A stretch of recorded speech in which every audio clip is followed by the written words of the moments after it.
Il était une fois, dans un coin paisible de la forêt, un vieux chêne aux branches tordues qui veillait sur la clairière. Perché tout en haut, Corbin le corbeau observait le monde d'un œil brillant. Dans son bec, il tenait un trésor, un morceau de fromage bien doré, tout juste trouvé sur une nappe de pique-nique oubliée.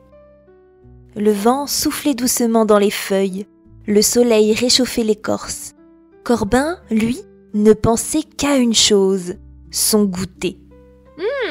Celui-là, je vais le savourer, pensa-t-il en salivant doucement.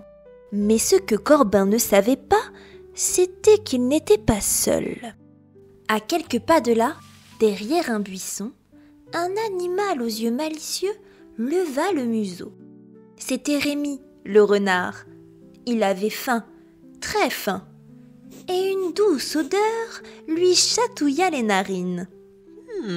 Tiens donc, que vois-je là-haut? Un corbeau gourmand et un fromage appétissant. Voilà une occasion à ne pas rater. Rémi lécha ses babines, s'approcha doucement du pied de l'arbre et leva la tête. Bonjour, bel oiseau. Quelle élégance! Vos plumes sont noires comme l'ébène et brillantes comme du satin. Quelle allure majestueuse! Dit-il d'une voix douce et sucrée. Corbin cligna des yeux surpris. On ne lui parlait pas souvent aussi gentiment. C'est vrai? Croissa-t-il, la bouche pleine. Oh, mais oui! Renchérit Rémi le renard. Et je parie que vous avez aussi une voix magnifique, une voix de soliste. Pourriez-vous me faire entendre une petite chanson? Je suis sûre que ce serait un enchantement. Le corbeau, flatté comme jamais, se redressa fièrement. Une voix magnifique? Moi? Allons bon, tu vas voir, pensa-t-il fièrement. Et sans réfléchir une seconde de plus, il ouvrit grand le bec pour chanter. « Croix, croix, croix » croissa-t-il de toutes ses forces.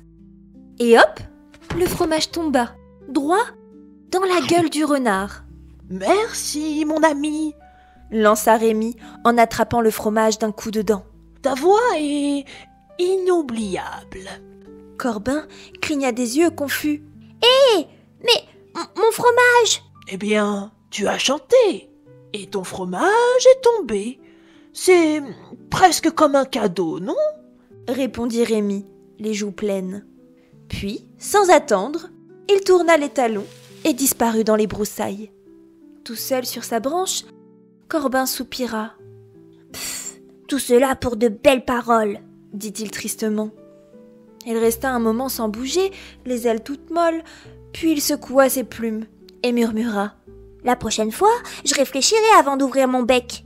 Il ne faut pas toujours croire ceux qui disent de jolies choses, surtout quand ils ont très envie de ton goûter. » Il regarda autour de lui, puis dit un peu plus fort. « Les compliments, c'est gentil. Certains sont vrais, d'autres un peu trompeurs. » Il s'envola doucement, un peu vexé. Depuis ce jour, Corbin devint un corbeau bien plus rusé. Quand on lui faisait trop de compliments, il gardait son bec fermé et ses oreilles aussi.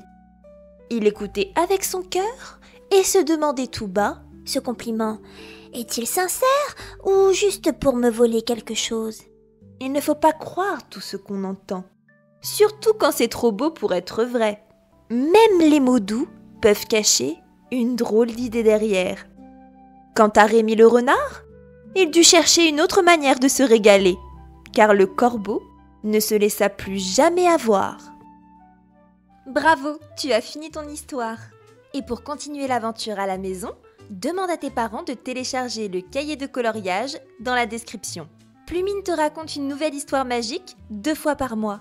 Abonne-toi pour ne pas les manquer.